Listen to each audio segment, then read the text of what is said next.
Igreja Cristo é Vida, a sua cidade refúgio.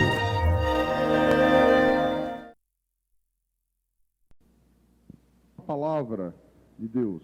Vamos abrir a Bíblia Sagrada, que é a nossa única regra de fé, na Epístola de Paulo aos Filipenses, capítulo 2, versículo 19.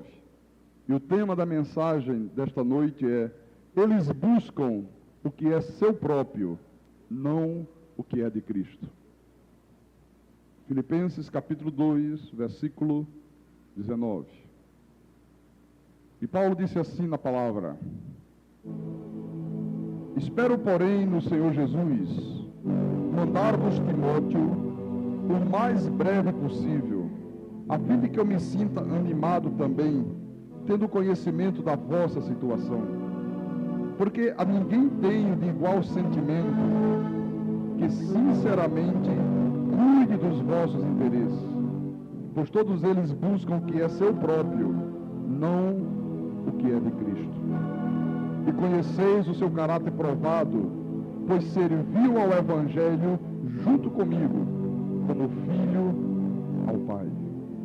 Meus amados irmãos, minha família espiritual, povo santo, povo que a Bíblia diz de propriedade exclusiva de Deus. Você é propriedade exclusiva de Deus. Você não é propriedade de um pastor. Você não é propriedade de uma denominação. O pastor tem apenas a incumbência, a responsabilidade de cuidar das ovelhas de Jesus. Você é ovelha do Senhor Jesus Cristo. Diga graças a Deus.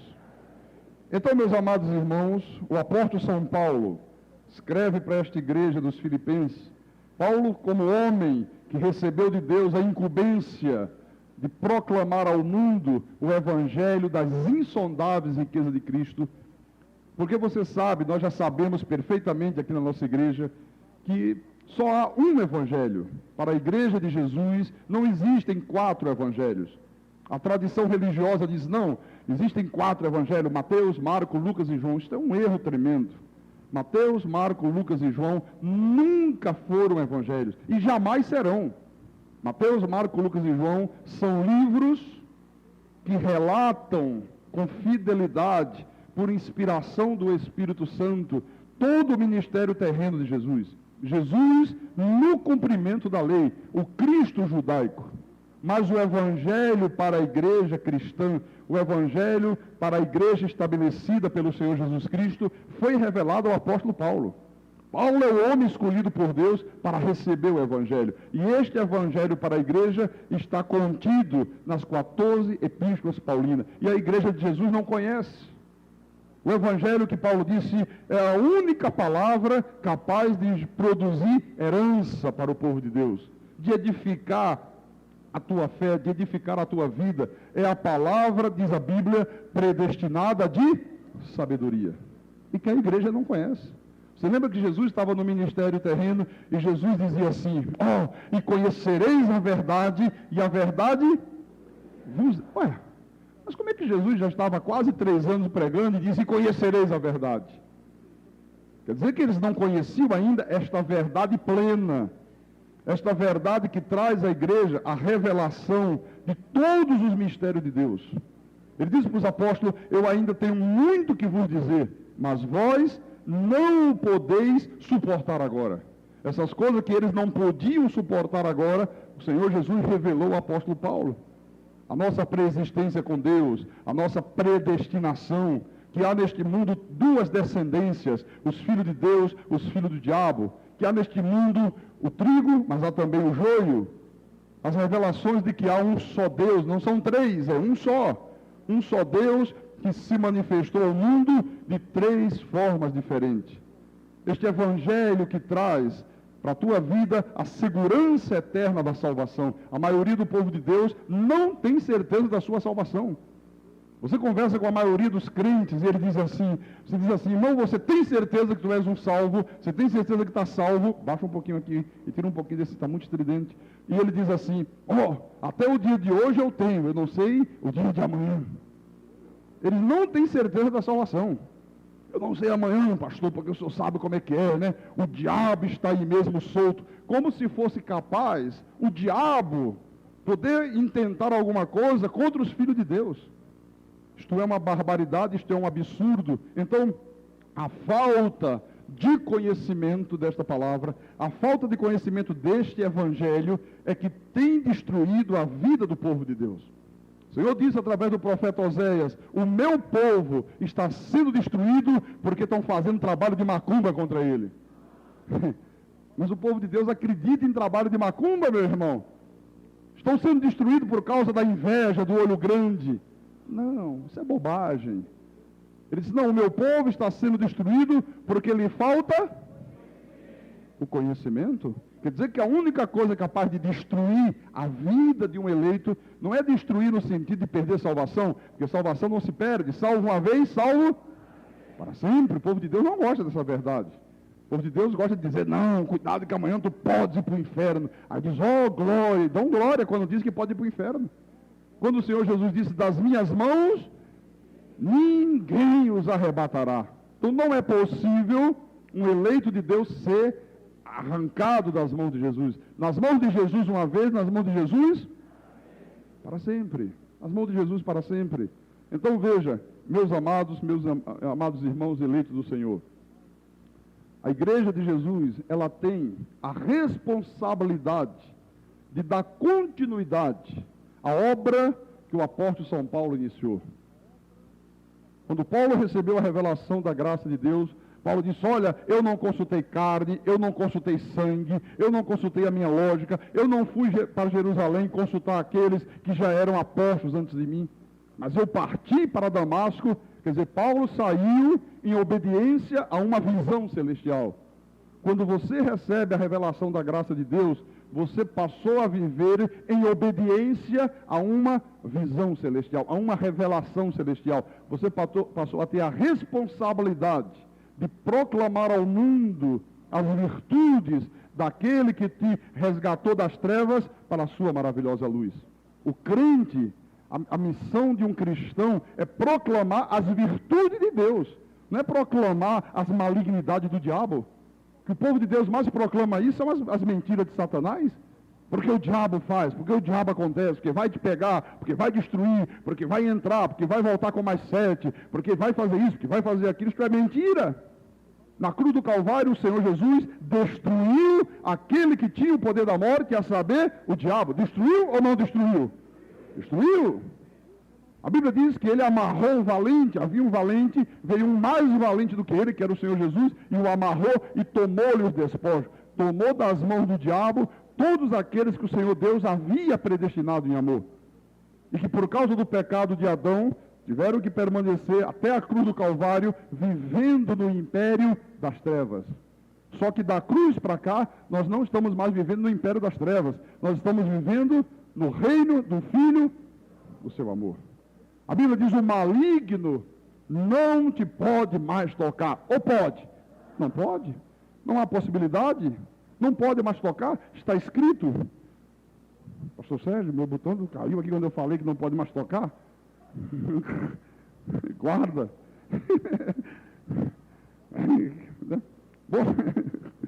Ah, Jesus. Então, meus irmãos amados, preste atenção. Então não pode. Então são essas verdades eternas que têm que ser proclamadas ao mundo. O apóstolo Paulo disse aos Efésios, abra por favor na epístola de Paulo à igreja de Éfeso, capítulo 3, versículo 8. Paulo disse assim: a mim, o menor de todos os santos, me foi dada esta graça de pregar aos gentios, olha só, aos gentios, aos estrangeiros, aqueles que não têm sangue israelita, aqueles primeiros 12 apóstolos. Jesus, quando os comissionou, Jesus disse: olha, não tomeis rumo aos gentios. Eles não podiam ir para os gentios, eles só podiam trabalhar com os judeus. Por quê? Porque estava no cumprimento da lei. Mas Paulo foi escolhido para ir para os gentios, quando o Senhor Deus estabelece uma nova aliança, que a Bíblia diz que é de melhores e superiores promessas. Então ele disse: de pregar aos gentios o evangelho das insondáveis riquezas de Cristo, e manifestar qual seja a dispensação do mistério, desde os séculos, ocultos em Deus, que criou todas as coisas, para que pela igreja, a multiforme sabedoria de Deus se torne agora conhecida dos principados e potestades nos lugares celestiais. Então, nós somos a igreja, você é a igreja, eu sou a igreja, nós formamos a igreja de Jesus. Irmãos, a igreja de Jesus é o corpo místico de Cristo. A igreja de Jesus não é esta coisa idiota que os homens criaram, que dividiu o povo de Deus como se fossem torcidas de clube de futebol. Que você diz, o irmão é o quê? Eu sou batista, e o outro, eu sou presbiteriano, eu sou congregacional, eu sou da Assembleia de Deus, eu sou no seu... Não. Quando alguém pergunta para mim, o senhor é o quê? Eu digo, eu sou cristão. Eu sou um cristão. Eu não tenho um rótulo denominacional. Eu não tenho uma faixa que os homens colocaram na minha testa, não. Eu sou um cristão, eu sou um seguidor de Jesus. Eu não sigo um sistema religioso humano.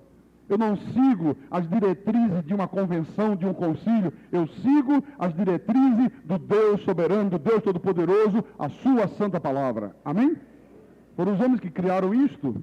Por isso que você vê essa coisa absurda de irmão contra irmão, igreja contra igreja. Quem é da Batista não fala com quem é da Assembleia. Quem é da Assembleia não fala com o presbiteriano. Quem é presbiteriano não cumprimenta o congregacional. E fica essa coisa idiota, que é contrário a Deus. Deus não faz isto. Ele diz, eu não sou Deus que espalho, eu sou Deus que ajunto. Então tudo isto ocorre porque falta o conhecimento ao povo de Deus. Então nós somos a igreja e nós temos a responsabilidade de proclamar ao mundo isto aqui, a multiforme sabedoria de Deus. O que é a multiforme sabedoria de Deus? O evangelho da graça de Deus que Jesus Cristo ressuscitado revelou ao apóstolo Paulo. Quantos anos da nossa vida nós vivemos, irmãos, sem termos conhecimento dessas verdades que Deus tem nos revelado nesses últimos anos? Quantos de vocês aqui viveu uma vida amargurada, com medo do diabo, medo de perder salvação, medo de ir para o inferno, medo de ter o nome riscado do livro da vida, porque não tinha conhecimento da palavra? Quantos enveredaram por lugares escuros e escusos, como eu, fazendo corrente, unção com óleo, e sal, e azeite, e enxofre, e joelho no chão, até fazer calo de bode, e pagando preço, e se rebentando todo, achando que para ter direito aos benefícios de Deus, tivesse que pagar um preço. E teve gente aí que cansou de pagar preço e nunca viu os céus se abrirem. Nunca viu a glória de Deus se manifestar na sua vida, se manifestar na sua família, se manifestar no seu casamento. E a igreja de Jesus hoje no mundo inteiro está carente, meus irmãos, do conhecimento desta verdade aqui. Agora, quem é que tem que proclamar essas verdades, pastor? Todos nós. Não é o pastor apenas constituído. Não, você também é um sacerdote. A Bíblia diz que nós somos sacerdócio real. Tu és sacerdote. Diga para o irmão, tu és um sacerdote de Deus, meu irmão. Uma sacerdotisa de Deus. Diga para ele, ou diga para ela aí, se é uma irmã, diga, tu és uma sacerdotisa abençoada. Diga, o Senhor te escolheu para proclamar virtudes.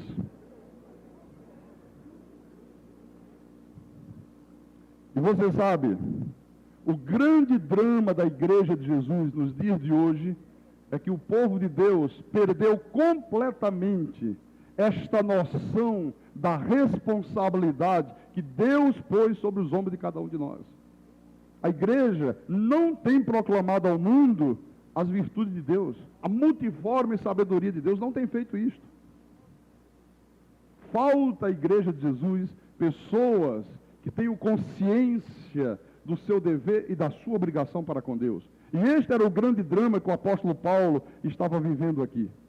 Paulo diz aos irmãos filipenses, ele tinha necessidade de mandar alguém que cuidasse daquela igreja, que zelasse por aquela igreja, que tomasse conta daquele povo, mas Paulo disse, olha, eu vos mando Timóteo o mais breve possível, a fim de que eu me sinta animado. Estou lendo Filipenses 2, foi o texto que eu abri a mensagem, tendo conhecimento da vossa situação. Aí olha o que ele disse para os irmãos de Filipenses, porque a ninguém tenho de igual sentimento, que sinceramente cuide dos vossos interesses, pois todos eles buscam o que é seu próprio, não o que é de Cristo Jesus.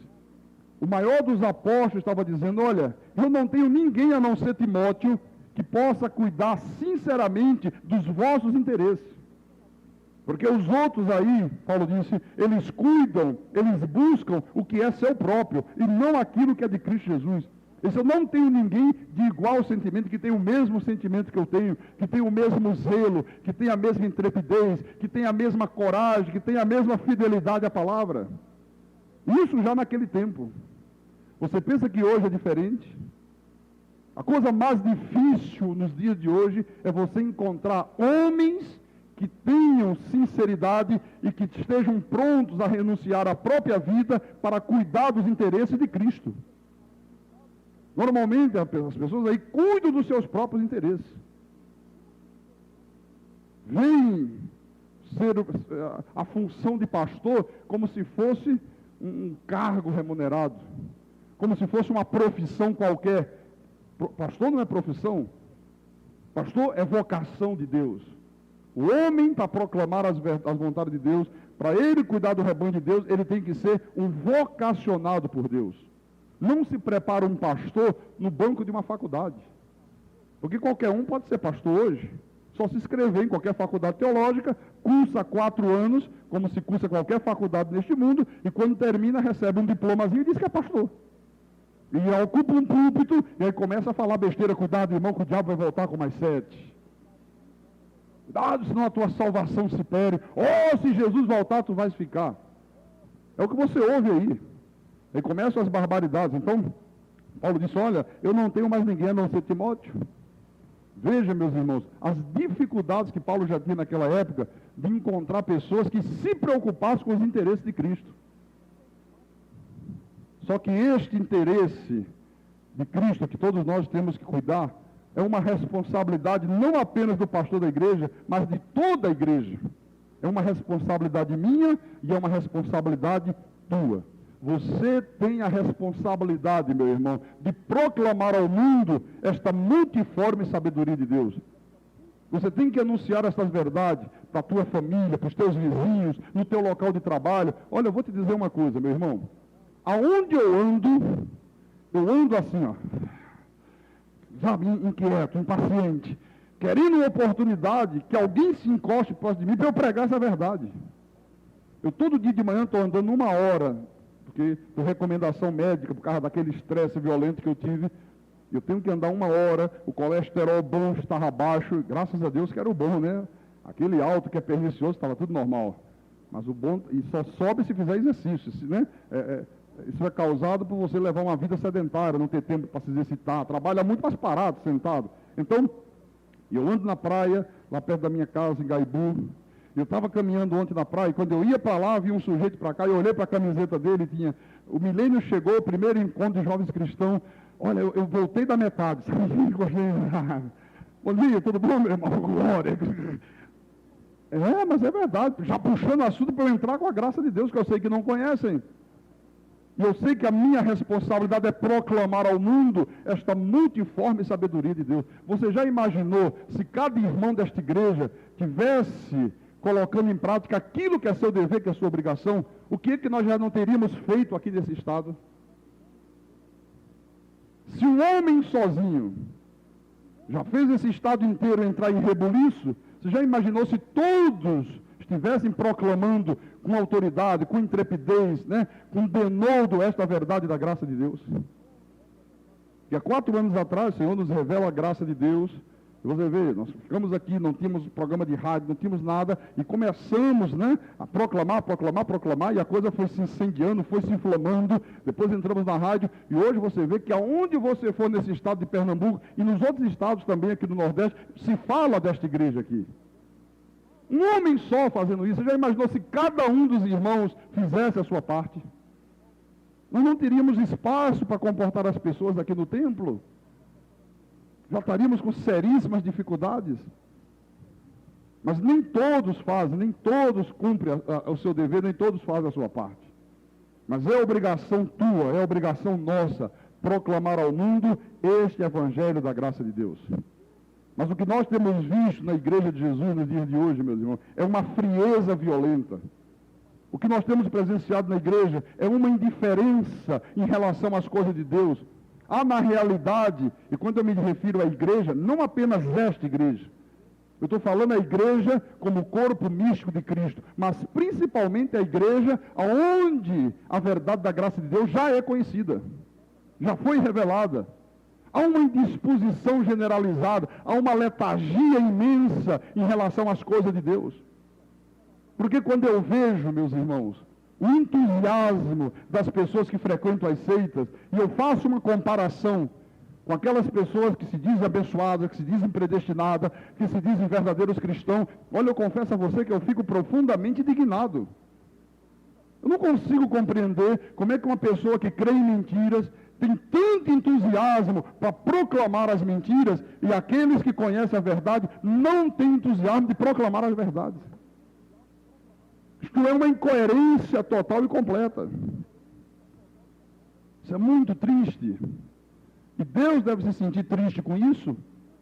Você veja que hoje, quando o pregador ele começa a exortar a igreja a se engajar na proclamação deste evangelho aqui, quando ele começa a exortar os irmãos que participem do evangelismo, que participe de coral, participe disso, faça a sua parte no corpo de Cristo como membro que você é, que contribua com seus dízimos, com as suas ofertas. O pastor que hoje se arvora a querer exortar a igreja a esta responsabilidade, ele é logo censurado.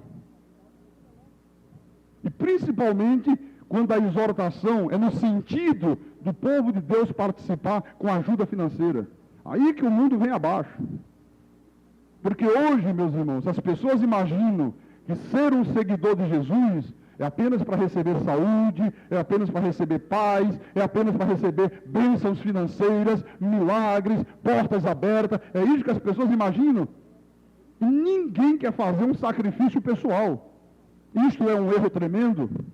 Porque o verdadeiro cristianismo, meus irmãos, ele requer participação, ele requer esforço. O verdadeiro cristianismo, ele requer do povo de Deus trabalho. Não basta apenas querer o pão. Não basta apenas querer as benesses de Deus. As pessoas imaginam que seguir Jesus é apenas para venha a nós, venha a nós, venha a nós. Quando fala, e ao vosso reino, nada. Este é o espírito que hoje campeia a igreja no mundo inteiro. No tempo de Jesus já havia essa tendência. No livro de João, capítulo 6, confira na tua Bíblia, versículo 22. Diz assim, no dia seguinte, a multidão que ficara do outro lado do mar, notou que ali não havia senão um pequeno barco, e que Jesus não embarcara nele com seus discípulos, tendo estes partido sós. Entretanto, outros barquinhos chegaram de Tiberíades, perto do lugar onde comeram o pão, tendo o Senhor dado graças. Quando, pois, viu a multidão que Jesus não estava ali, nem os seus discípulos, tomaram os barcos e partiram para Cafarnaum à sua procura. E tendo-o encontrado no outro lado do mar, lhe perguntaram, Mestre, quando chegaste aqui? Respondeu-lhe Jesus, em verdade vos digo, vós me procurais, não porque viste sinais, mas porque comeste dos pães e vos fartastes. Trabalhai não pela comida que perece, mas pela que subsiste para a vida eterna, a qual o Filho do Homem nos dará. Porque Deus, o Pai, o confirmou com o seu selo. Então, havia uma multidão, eles tinham estado com Jesus uns dias antes. Jesus fez um grande milagre, multiplicou pães, eles saciaram a fome. No dia seguinte estava a multidão lá. Cadê Jesus? Cadê ele? Cadê o Senhor? Procura daqui. Passou para o outro lado. Irmãos, a multidão atravessou o mar da Galileia e foi outra vez para Tiberíades. Foi para Cafarnaum, saiu de Tiberíades para Cafarnaum. Nós estivemos lá, né, pastor Sérgio? Atravessaram aquela distância imensa para ir para Cafarnaum atrás de Jesus. E quando chegaram lá, mestre, quando é que tu chegastes aqui, querendo demonstrar interesse, querendo demonstrar entusiasmo pelas coisas de Deus. Mas o Senhor Jesus, como Deus soberano que é, Jesus percebeu que o entusiasmo daquelas pessoas, meus irmãos, não era o entusiasmo verdadeiro. Era apenas um entusiasmo superficial. Na realidade, eles queriam apenas receber pão. Já tinham recebido no dia anterior, queriam mais pão, queriam saciar a fome. É como as pessoas, meus irmãos, que às vezes frequentam as seitas. Eles vão em busca apenas de pão, cura, milagre, prosperidade, ganhar muito dinheiro. Oh, Deus dá condições de eu montar uma empresa, de eu multiplicar, de eu crescer, de eu fazer, de eu acontecer. São aquelas pessoas que vêm à igreja apenas visando receber bênçãos materiais. Não estão preocupadas com as coisas espirituais e muito menos em cuidar dos interesses de Cristo. Jesus disse, olha, vocês estão pensando que vocês me enganam? Vocês estão pensando que eu sou um homem comum? Vocês estão pensando que eu vou me deixar levar por palavras bonitas? Por um aparente interesse pela minha pessoa? Absolutamente não. Vocês não sabem o que significa me seguir? Vocês estão querendo me seguir? Vocês não sabem o que é ser um seguidor de Jesus.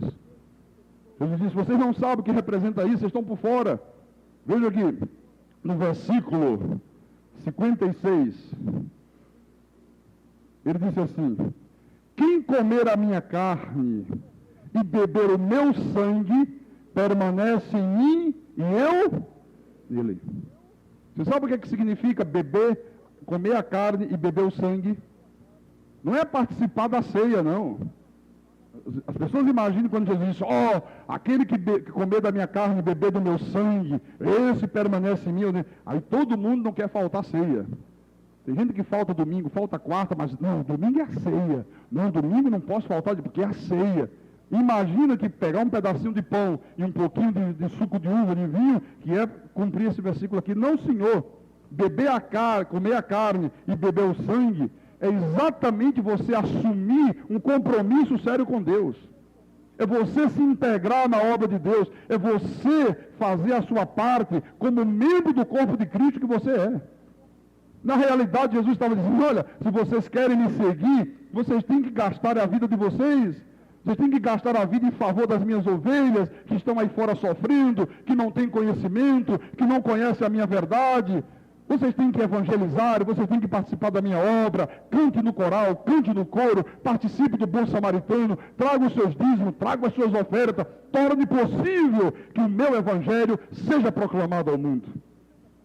Então, quem se engaja na obra de Deus, quem vive a palavra, quem ouve e pratica a palavra, quem dá conta da sua responsabilidade, e todos nós temos a responsabilidade diante de Deus, nesse aspecto aqui, é exatamente aquele que está comendo da carne e bebendo do sangue. Quando Jesus proclamou isso aqui, sabe o que aconteceu? Olha o versículo 60. Muitos dos seus discípulos, olha, não foram poucos, foram muitos, tendo ouvido tais palavras, disseram, duro é este discurso, quem o pode ouvir? Olha, muitos ouvindo essas palavras de Jesus, como é que ele fala aí? Que tem que comer carne, que tem que beber sangue. Isso é uma coisa muito dura. Quem é que pode ouvir isso? Quer dizer que para seguir este homem tem que fazer tudo isto? No versículo 66, a palavra diz, à vista disso, desta palavra, desta pregação, à vista desta maneira forte com que Jesus se dirigiu àquela gente, porque você já imaginou? Olha só, uma multidão, mestre, quando é que tu chegastes aqui? Em verdade eu te digo, não é por causa dos sinais, não é porque eu sou, por aquilo que eu sou que você está aqui, você está por causa do pão que eu multipliquei ontem. Que palavra mais dura! Normalmente, meus irmãos, vocês estão aqui à minha procura, glória a Deus, glória a Deus. Não. Jesus disse, não.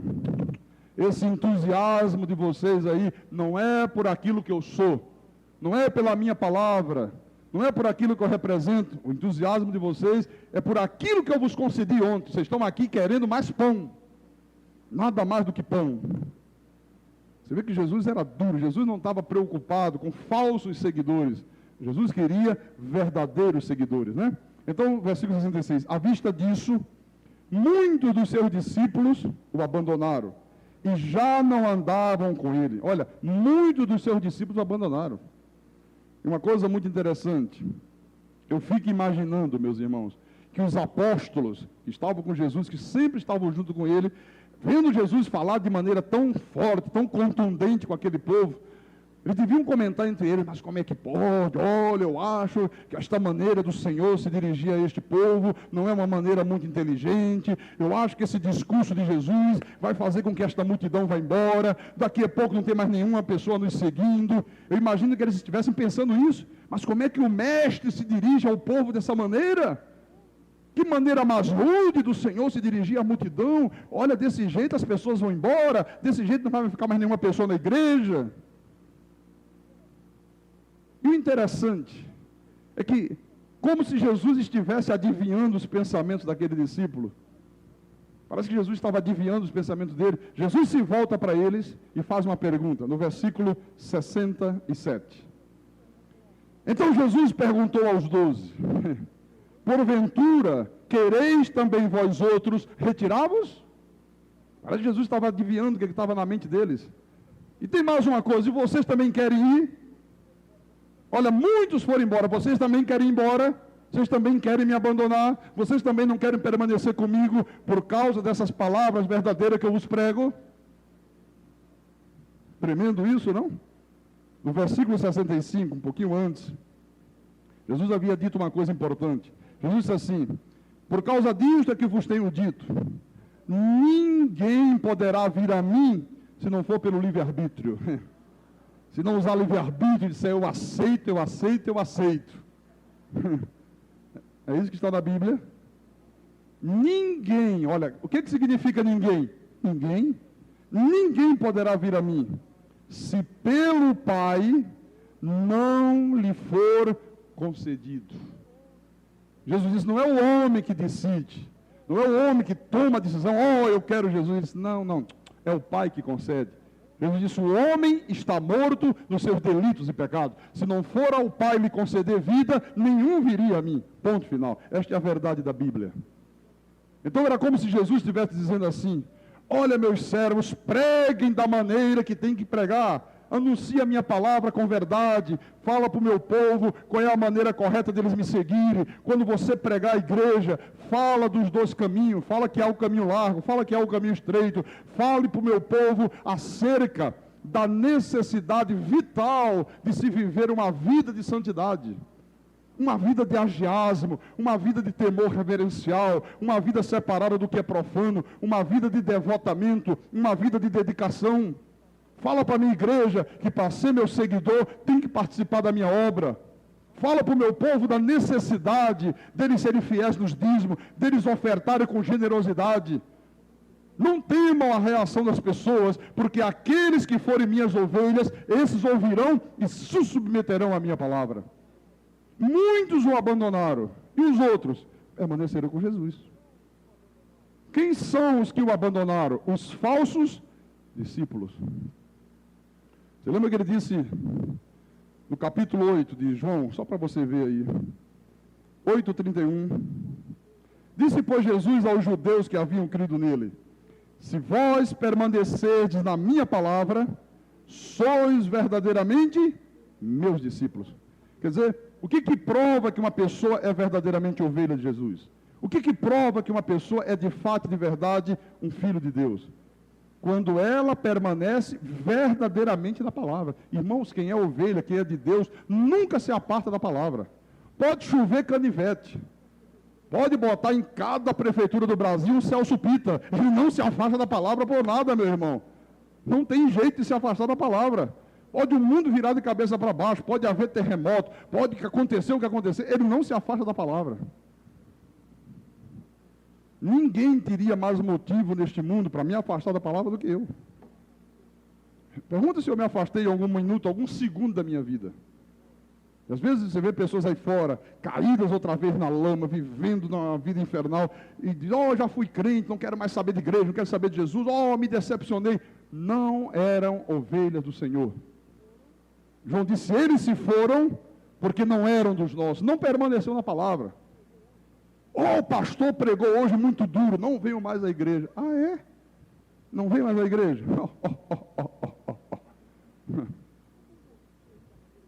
Eu não gostei da maneira que o pastor falou hoje. Não gostou? Você sabe quem é que não gosta? Os cabritos. As ovelhas, meus irmãos, de uma forma ou de outra, elas dizem, amém. Ela diz, glória a Deus. Ela diz, louvado seja o nome de Deus. Ela diz, ó, Deus está falando através deste homem.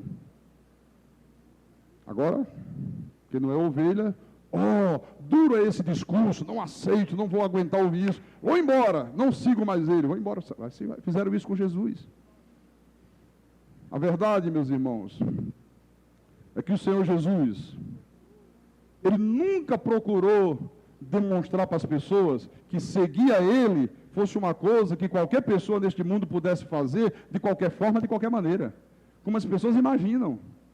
Jesus nunca deu esse tipo de ensinamento, Ele nunca, nem de longe, deixou passar esta possibilidade. Pelo contrário, durante todo o ministério de Jesus, o Senhor procurava mostrar que segui-lo tinha que ser debaixo de normas severas, rígidas, com responsabilidade, com temor reverencial, tinha que viver uma vida completamente voltada para os interesses do reino.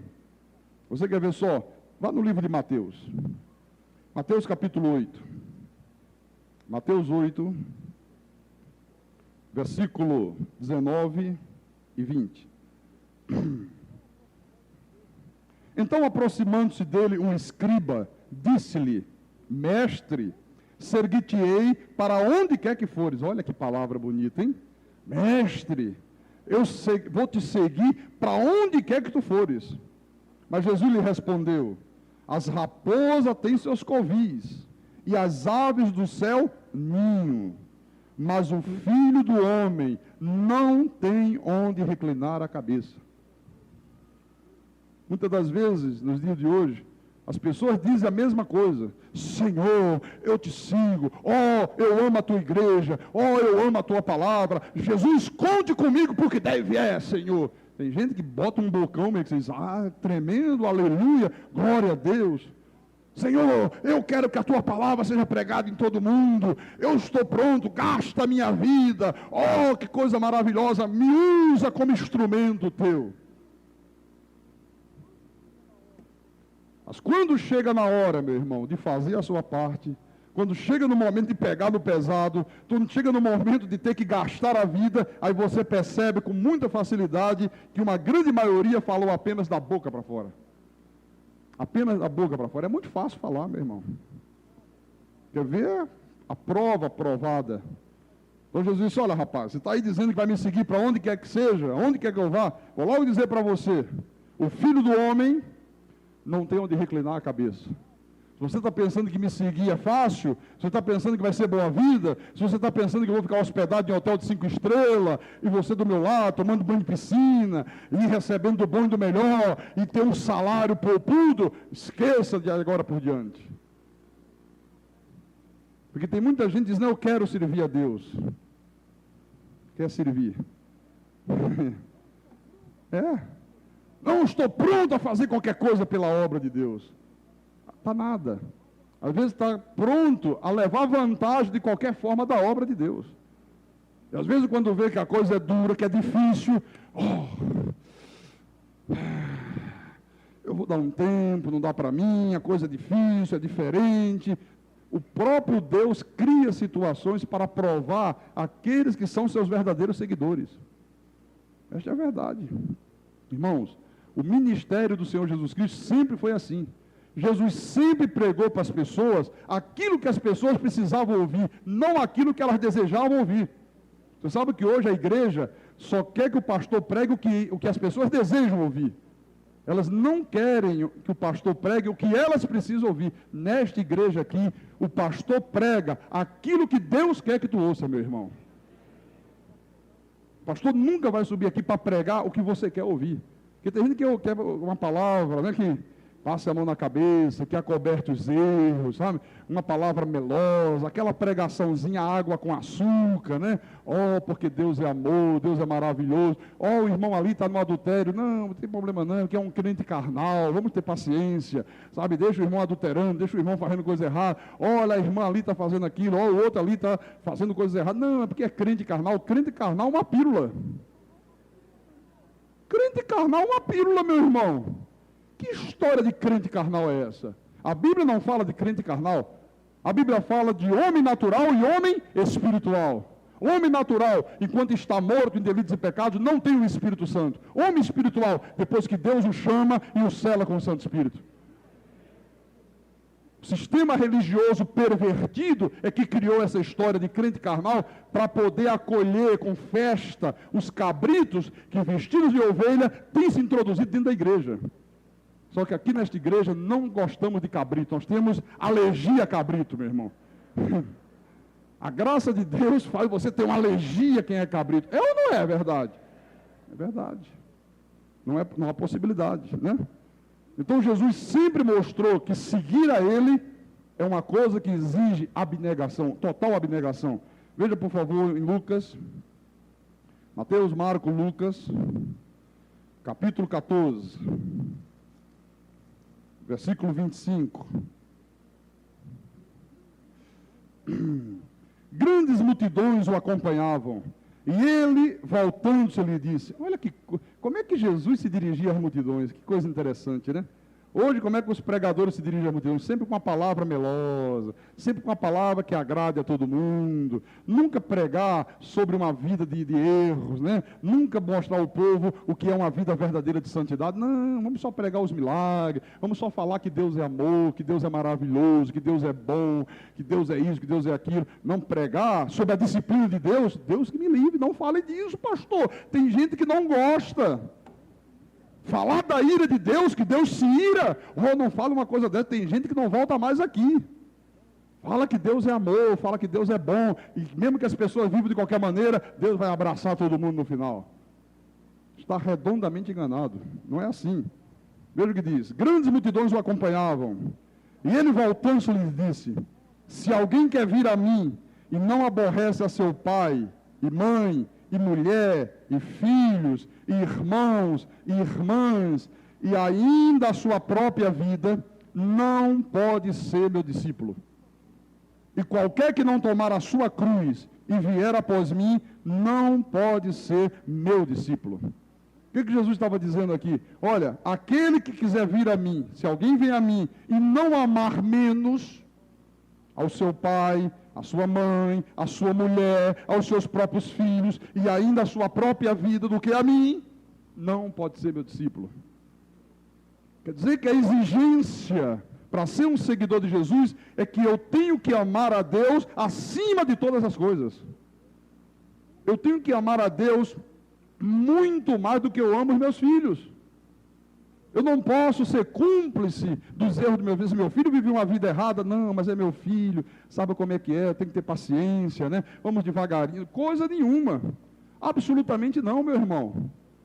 Jamais eu vou ser cúmplice. Você esteve de manhã aqui na igreja, você ouviu a história do profeta Eli? Você viu como é que Deus procedeu com Eli?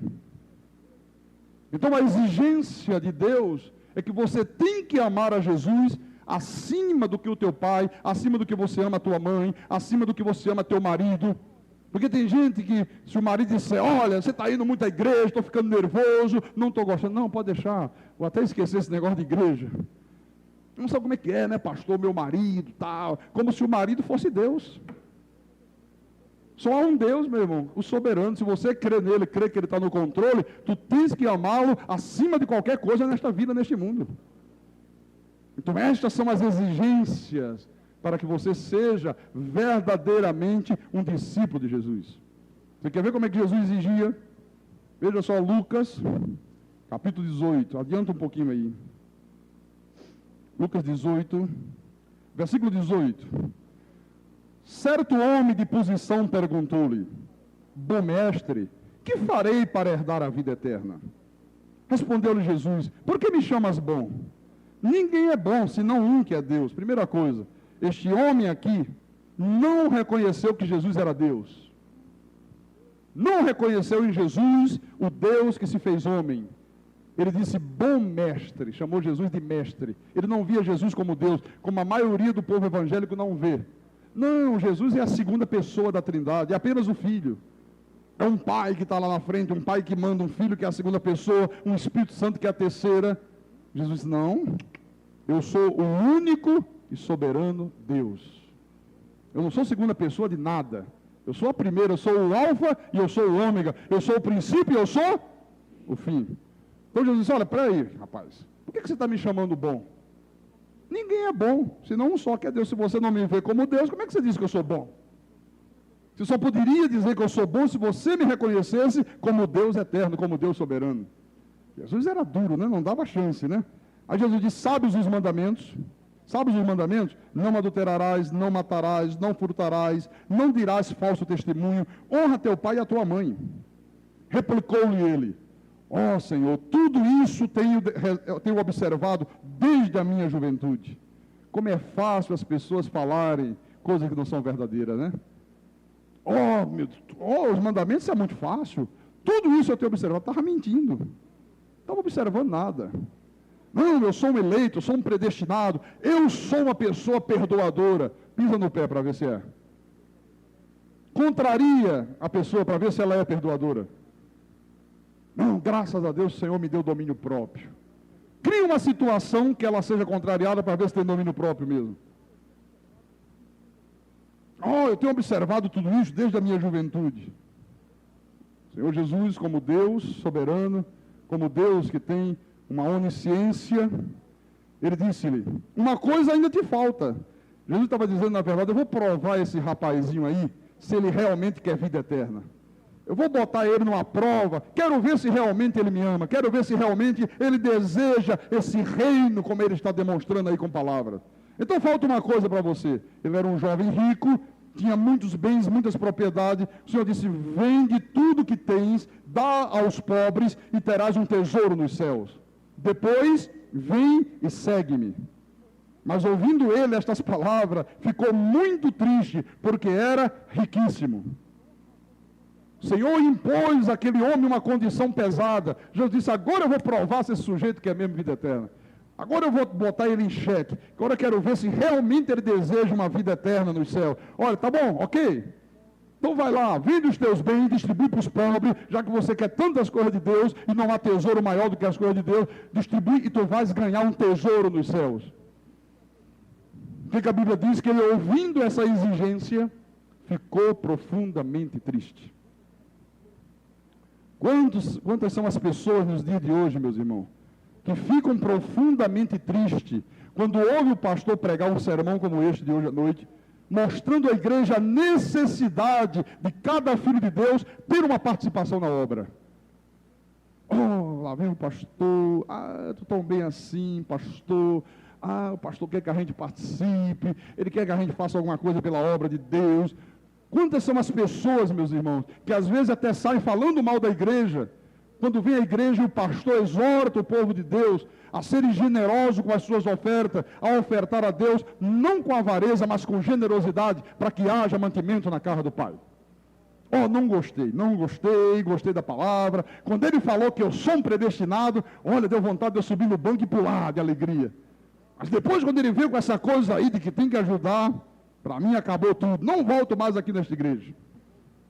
Outros vêm, pastor, olha, eu acho melhor o irmão maneirar um pouco, o irmão está falando coisas muito fortes, o irmão está sendo muito incisivo nas pregações, há pessoas que não gostam desse tipo de pregação, é melhor o senhor maneirar um pouquinho, é melhor o senhor dizer para as pessoas coisas mais leves. Veja só, meus irmãos, será que o Senhor Jesus maneirava nas suas pregações? Será que Jesus estava preocupado? Não, vou mais devagar, vou pregar mais de leve, tal. Não. Jesus nunca recuou diante das reações negativas de quem quer que fosse. Ele não estava preocupado com as reações negativas. Jesus estava preocupado com as reações positivas. Porque ele mesmo disse, as minhas ovelhas ouvem a minha voz. Eu as conheço. E elas fazem o quê? Jesus disse, fica tranquilo, Pedro, fica tranquilo você, Mateus, fica tranquilo os demais. Eu não estou preocupado com quem fica triste, eu não estou preocupado com quem diz que vai embora, não volta mais. Eu estou preocupado com aqueles que ouvem e dizem amém, porque estes são as minhas ovelhas. O jovem rico ficou muito triste, e ele continuou triste, porque Jesus não diminuiu uma vírgula sequer da sua palavra. Deus disse, é essa a condição, rapaz. Quer entrar no reino? Então prova o teu amor para com Deus. Vai lá, se desfaz dos teus bens. Na verdade, o Deus daquele homem era a sua riqueza. O Deus dele eram os bens materiais. Ele estava querendo apenas uma religião que pudesse acalmar a sua consciência. Há muita gente em busca de uma religião apenas para acalmar a consciência. Por isso que o que você mais ouve no mundo é o quê? O importante é ter uma religião, você tem que ter uma religião, não importa a religião. As pessoas estão em busca de uma religião apenas para acalmar a consciência. Não! O importante não é ter uma religião. O importante é você ser um seguidor de Jesus, meu irmão. Religião tem aí aos montes para dar e vender. O mundo está cheio de religião. Tem religião aí para todo gosto, para todo preço.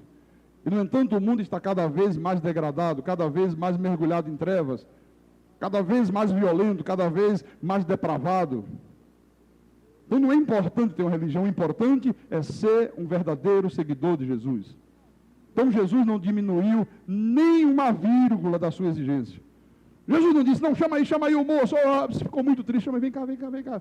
Não foi bem isso, fica tranquilo. Fala o seguinte, olha só, eu falei o que para você? Não, o senhor falou para mim que se eu quero seguir, que eu vá lá, venda os meus bens e distribua. Não, fala o seguinte, vende apenas 10% dos bens, tá certo? Ok? Gostou? Ficou legal agora? Oh, glória a Deus. Ganhei mais um do rebanho, oh, aleluia. Mas é assim que se faz nas igrejas. O irmão não gostou porque eu preguei que tem que ter uma vida de santidade, que não pode ter comunhão da luz com as trevas. Não, então fala o seguinte, tudo bem, continua. A jovem está namorando um rapaz incrédulo. Pastor, não gostei. O senhor disse que uma moça crente não pode namorar um rapaz ímpio. Vou sair da igreja, não quero mais esta igreja. Não, vem cá, fica tranquilo. Continua namorando, Deus vai santificar ele lá na frente. É isso que as pessoas querem ouvir, meu irmão. É isso que as pessoas querem. O irmão diz que tem que ajudar a igreja com generosidade. Eu só dou meu dízimo e ponto final. Tá bom, meu irmão, calma, fica tranquilo. Não dê nem os dízimos mais. Guarda os dízimos. Não precisa nem dar mais dízimo, não. Acabou, esquece o que eu falei. Não. O jovem rico saiu triste e continuou triste, meu irmão, porque Jesus disse, não é problema meu. Se ele quer continuar triste, é porque não é importante para ele as coisas dos céus. Saiu triste e continuou triste. E deve estar triste até o dia de hoje, lá onde quer que ele esteja hoje, que eu não sei. E Jesus disse, não é problema meu, eu não quero saber. Eu vou te dizer uma coisa, meus irmãos. O pastor que negligenciar estas verdades aqui, o pastor que não tiver a coragem, a dignidade de ensinar ao povo de Deus essas verdades eternas, como proceder como um verdadeiro discípulo de Jesus, ele estará prostituindo o seu ministério. Estará prostituindo o seu ministério. Aliás, Paulo também agia dessa forma, sabia? Da mesma maneira que Jesus agiu, da mesma maneira que nós agimos hoje. Veja, por favor, aí, Gálatas capítulo 1. Vamos à epístola de Paulo, à igreja da Galácia. Paulo disse assim, capítulo 1, versículo 10. Na minha Bíblia do altar está na página 292. Porventura, procuro eu agora o favor de Deus, o favor dos homens ou de Deus? Ou procuro agradar a homens, disse Paulo. Se agradasse ainda a homens, não seria servo de Cristo. Paulo disse, olha, você está pensando que eu faço esta obra, que eu prego este evangelho, procurando receber o favor dos homens ou o favor de Deus? Você está pensando que eu procuro agradar os homens, Paulo? Você está pensando que eu prego para agradar as plateias? Para agradar as ovelhas e agradar também os cabritos? Ele disse, não. Porque se eu pregasse para agradar os homens, eu não seria servo de Cristo.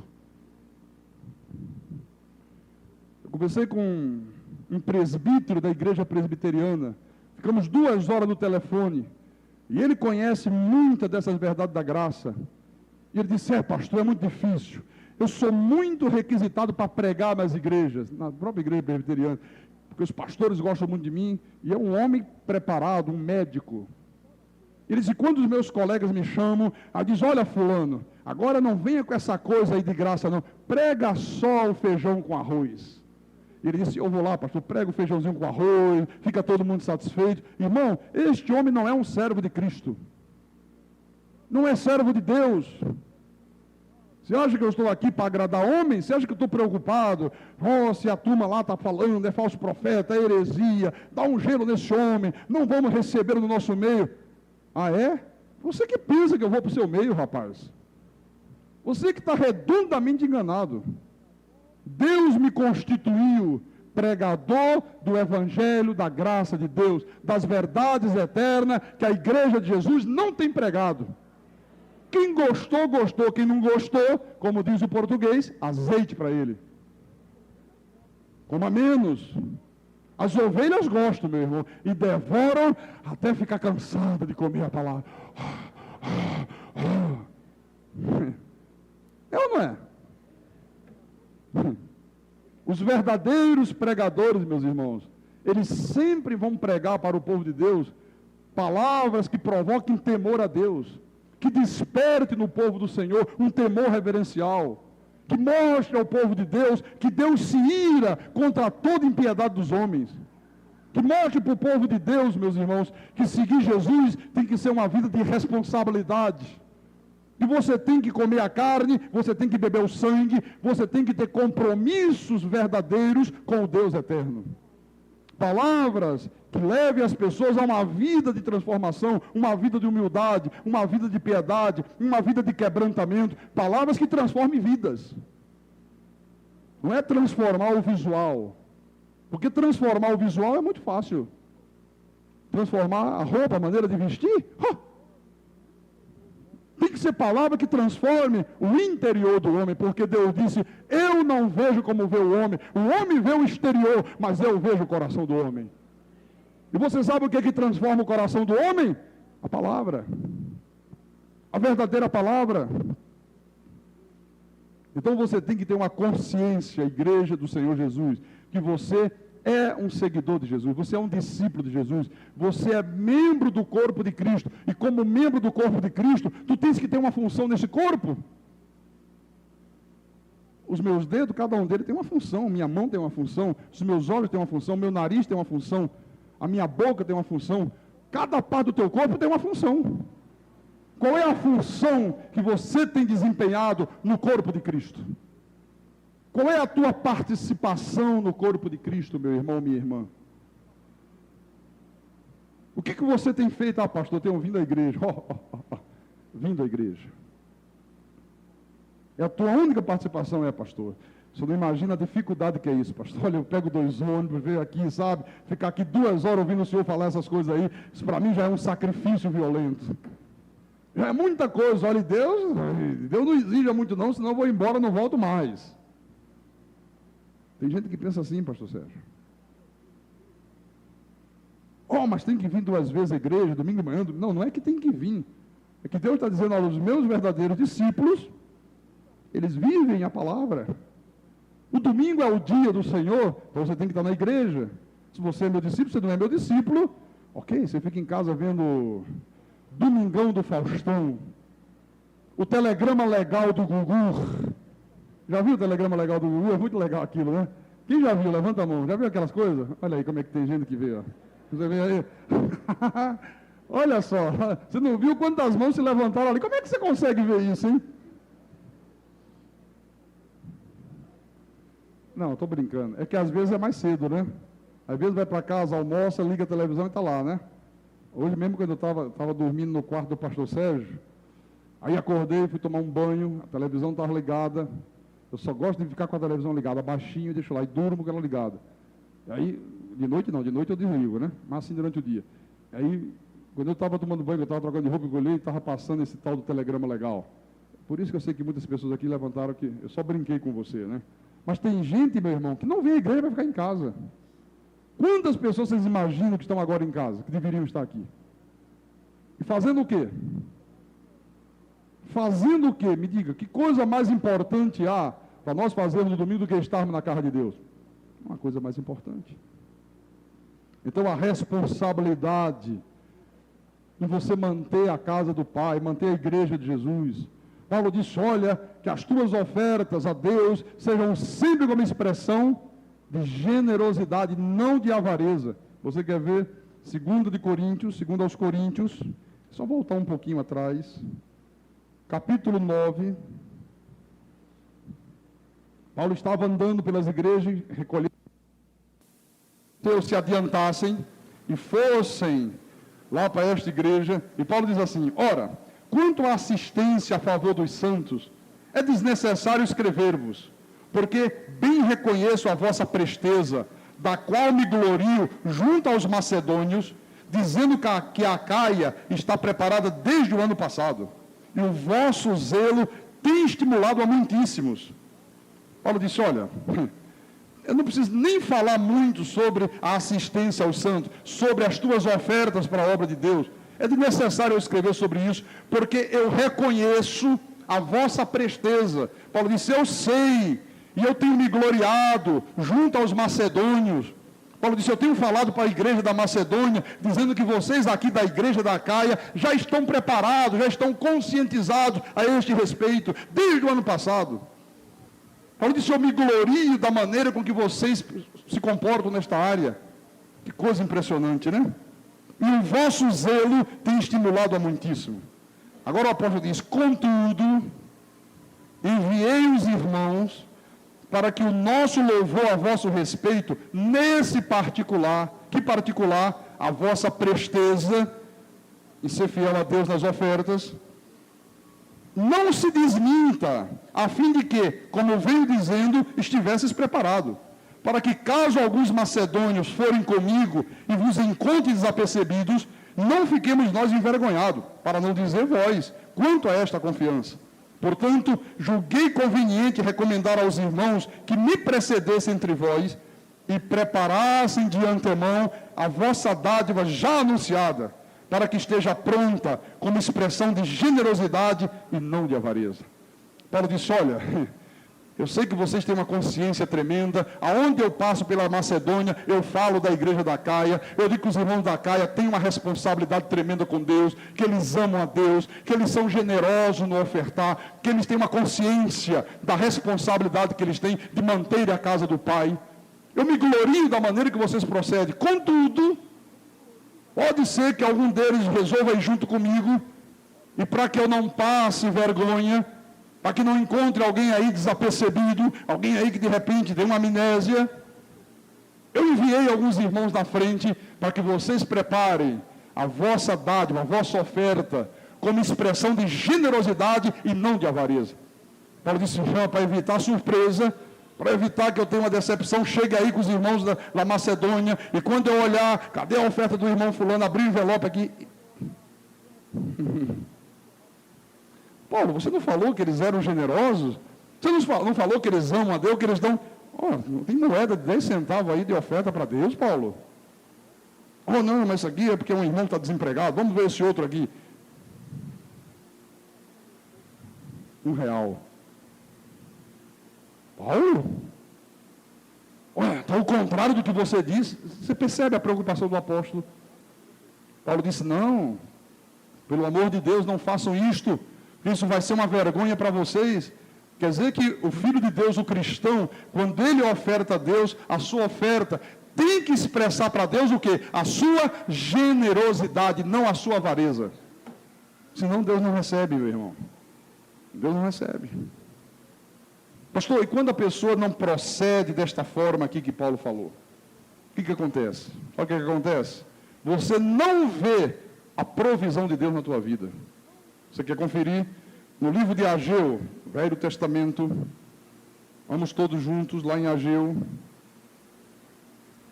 Ageu, capítulo 1, versículo 5. Capítulo 1, versículo 5, página 1203, dessa Bíblia grande aqui do altar. Se você tem Bíblia de letra gigante da Sociedade Bíblica, 1203 é a página. Ora, pois, assim diz o pastor Carlos Magno. Graças a Deus não sou eu que digo. Quem é que diz? O Senhor. O que o Senhor está dizendo?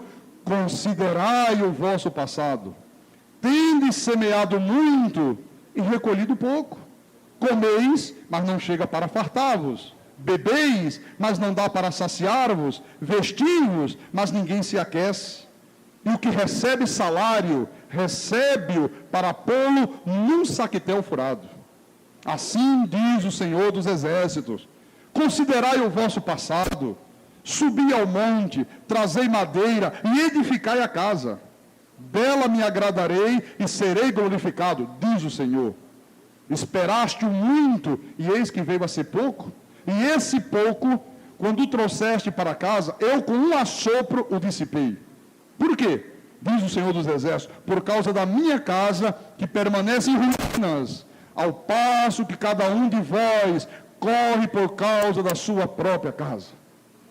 Quer dizer que Deus disse, olha, quando você está apenas preocupado com você mesmo, quando você está apenas preocupado em receber de Deus, venha a nós, venha a nós, venha a nós, venha a nós, venha a nós, e você não se preocupa com a minha casa, chega um momento que você semeia muito, você planta muito, mas na hora de colher é uma decepção.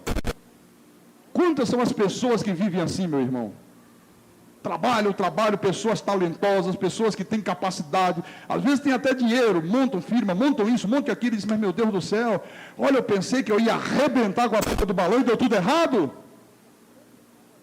Às vezes recebe salário, o Senhor disse, é como pô-lo num saquetel furado, num saco furado. Quantas pessoas que têm um bom salário até, ganham bem, e dizem assim, pastor, eu não sei o que acontece, pastor. Olha, o meu salário, pastor Carlos, era para eu viver uma vida muito boa, era para eu ter um automóvel, era para eu ter telefone, era para eu me vestir muito bem, mas pastor, não sei o que acontece, que é um desequilíbrio na minha vida. Eu recebo o salário hoje, pastor, daqui a 5 dias sumiu o dinheiro. Parece que evaporou, eu não sei o que acontece. Pastor, eu faço compras na minha casa, pastor, olha, eu vou no supermercado, eu faço compras para durar 30 dias, um mês inteiro de compras. Pastor, com 5 dias já acabou tudo. Eu procuro, cadê o arroz? Ah, já acabou o arroz, cadê o óleo? Sumiu o óleo. Pastor, tem alguma mágica? Nas seitas diz é o diabo.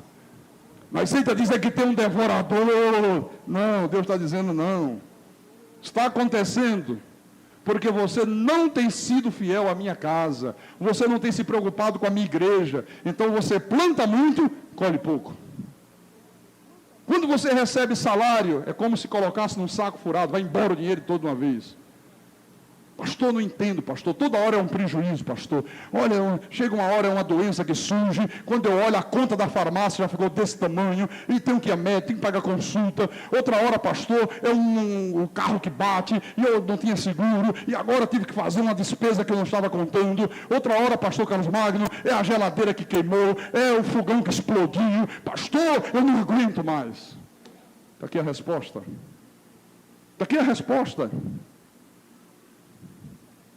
Pelo amor de Deus, eu sei que tem geladeira antiga, e amanhã tua geladeira pifada não vai pensar que é isso não, hein?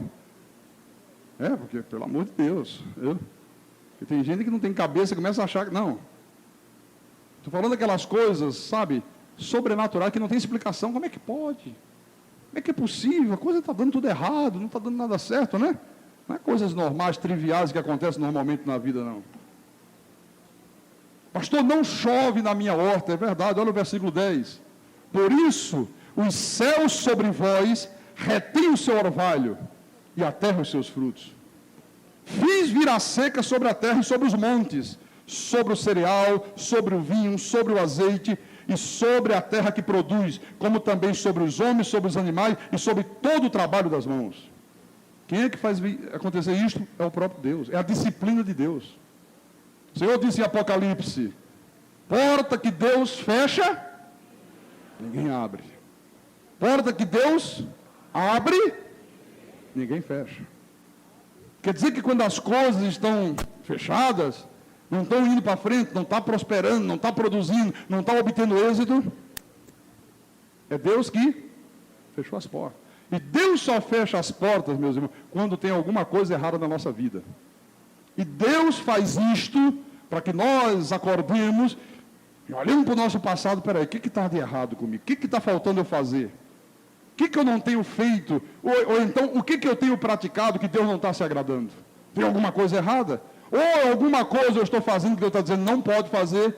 Ou tem alguma coisa que eu não estou fazendo que Deus está dizendo eu quero que você faça? É sempre nesse aspecto. Você vê que as consequências, meus irmãos, vêm direto sobre o nosso viver aqui na terra. Ou eu tenho uma vida sobremodo excelente, ou eu tenho uma vida de profundas carências? E aqui envolve muita coisa. Se a gente fosse falar sobre isso aqui, dá um dia inteiro falando. Aí entra a falta de paz. Quantos lares que não têm paz? Quantos casais evangélicos que se separam? Você sabe o que é um casal, um homem ou uma mulher crente, ter que ir para diante de um juiz ímpio, dizer, viemos aqui nos separar? O que é isso? O que produz isto? A infidelidade a Deus. Aí vem doenças, vem as enfermidades, aí vem crise, vem perturbação, vem famílias esboroadas. Olha, aí a coisa é uma tragédia completa. Então, qual é a condição para que eu seja um verdadeiro seguidor de Jesus? É que eu tome a minha cruz e siga-o. É que eu assuma a minha responsabilidade. Tu tens uma responsabilidade, meu irmão. Você pensa que a igreja, a responsabilidade é minha? Não. A mesma responsabilidade que cai sobre meus ombros, cai sobre os seus. É dividida. Eu tenho uma responsabilidade de estar em comunhão com Deus. Deus tem que me revelar a verdade, a palavra. Eu tenho que assumir o púlpito. Eu tenho que trazer alimento sólido para as ovelhas. Eu tenho que cuidar das ovelhas. Eu tenho que levá-las aos pastos verdejantes, às águas tranquilas de descanso. Na hora que vem o lobo, eu tenho que enfrentar o lobo para não devorar a ovelha. Eu tenho que mostrar à ovelha o caminho que conduz à vida. Mas a responsabilidade sobre a igreja é de todos nós. Não pense que a responsabilidade de empurrar o caminhão é só do pastor e fica todo mundo olhando. Ah, olha lá, carrão pesado, olha o pastor como é que está se matando para empurrar. E fica todo mundo assistindo, você está redondamente enganado. É para todo mundo pegar o caminhão e empurrar junto. E se alguém não empurra, ele diz, não é meu discípulo. Esse não é verdadeiramente meu, esse não é meu seguidor. Esse é como aquele jovem rico. E quando chegou a hora que eu exigi dele que ele fizesse a sua parte, ele ficou triste e foi embora. Então tu tens que participar, participa de evangelismo, irmão. Se tu tens vocação para cantar, canta, participa do coral. Tu tens a responsabilidade de anunciar essas verdades. Quantas almas já foram salvas, você sendo usado como instrumento de Deus? Será que se eu perguntasse a cada um dos irmãos aqui, irmão, me apresenta alguém aqui na igreja que foi salvo, que é uma ovelha, e que Deus usou você como instrumento de salvação para ela?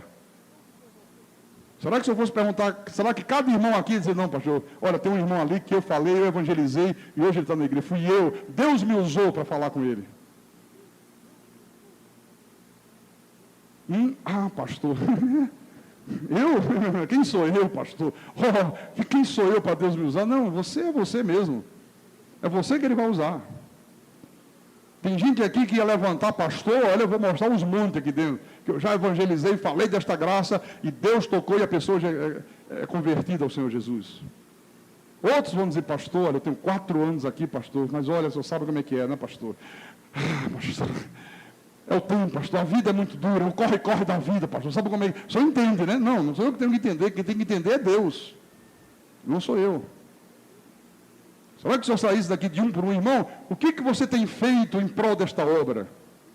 Como é que tem sido as tuas ofertas a esta igreja? Tem sido generosas? Ou você tem sido um avarento?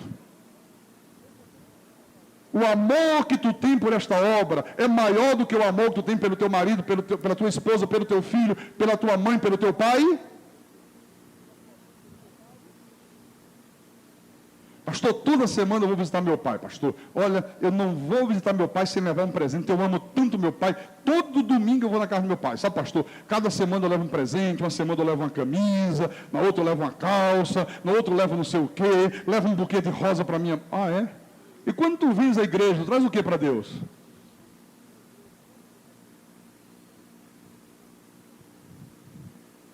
Eu estava conversando hoje de manhã com o irmão, ele está aqui.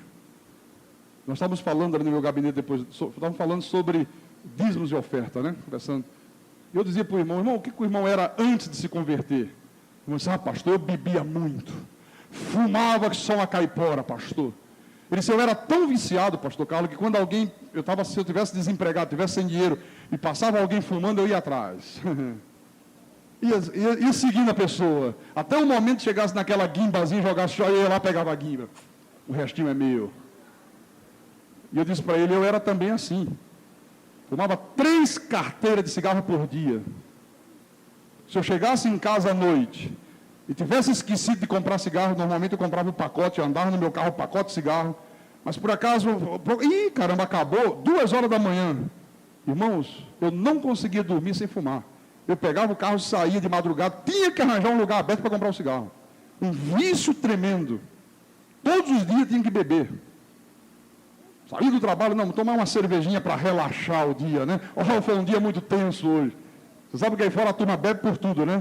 Oh, nasceu alguém, vamos beber para festejar. Morreu, vamos beber porque está triste. Pastor, fulano ia sendo atropelado ali. Vamos beber para comemorar o livramento que Deus deu. Olha, o carro passou por cima, esbagaçou. Não, vamos beber para tirar a tristeza. Bebem por tudo, meu irmão.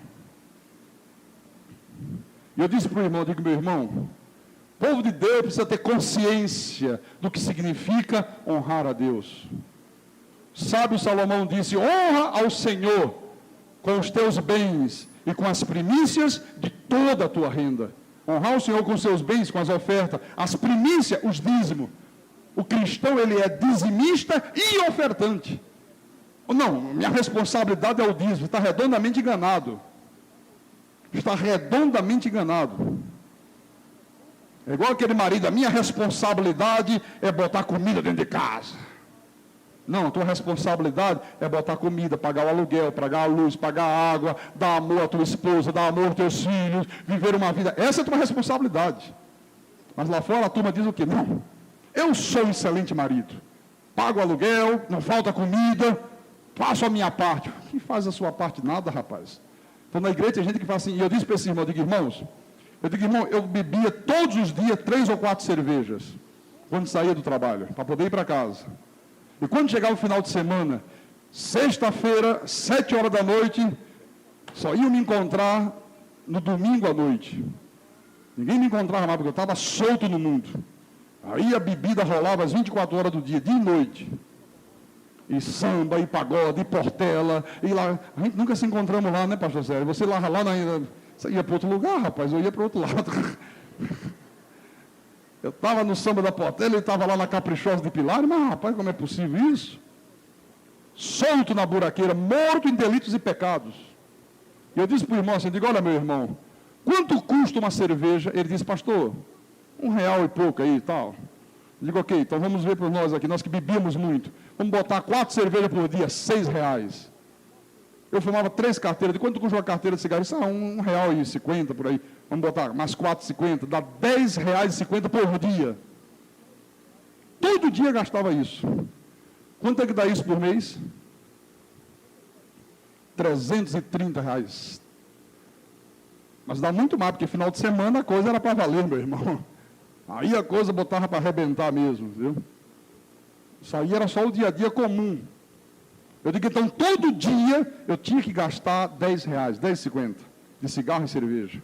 Eu digo, por que hoje que eu me converti ao Senhor? Por que hoje que o Senhor Deus me libertou das trevas e me transportou para a sua maravilhosa luz, eu vou vir à igreja e vou tratar Deus como mendigo? Oh, mas como é que pode? O pastor fala de oferta, eu acho que não devia ser assim, eu acho que devia cada um dar R$1, dar 50 centavos, Deus não precisa disso. Não é assim que as pessoas reagem? Ou não é? Uma grande parte das pessoas evangélicas, é verdade. Quando era para o diabo, não tinha limites. É isso que Deus está reclamando aqui em Ageu. É isso que Deus está dizendo. Olha, por isso que você semeia muito e colhe pouco. Então, meu irmão amado, minha irmã em Cristo, eu quero que a igreja evangélica, Cristo é vida, seja o modelo, seja o padrão para as outras igrejas aí fora. Tu tens o conhecimento pleno da verdade. Hoje tu sabes o que representa Deus na tua vida. Hoje tu sabes o que tu representas para Deus. Hoje tu sabes o que é que Deus fez em teu favor. Hoje tu sabes o quanto Deus é digno de ser honrado. Então honre ao teu Deus, porque Ele disse, os que me honram, eu honrarei. Os que me desprezam, serão desmerecidos. Assim seja, assim disse o Senhor. Louvado seja o nome de Jesus. Glória a Deus.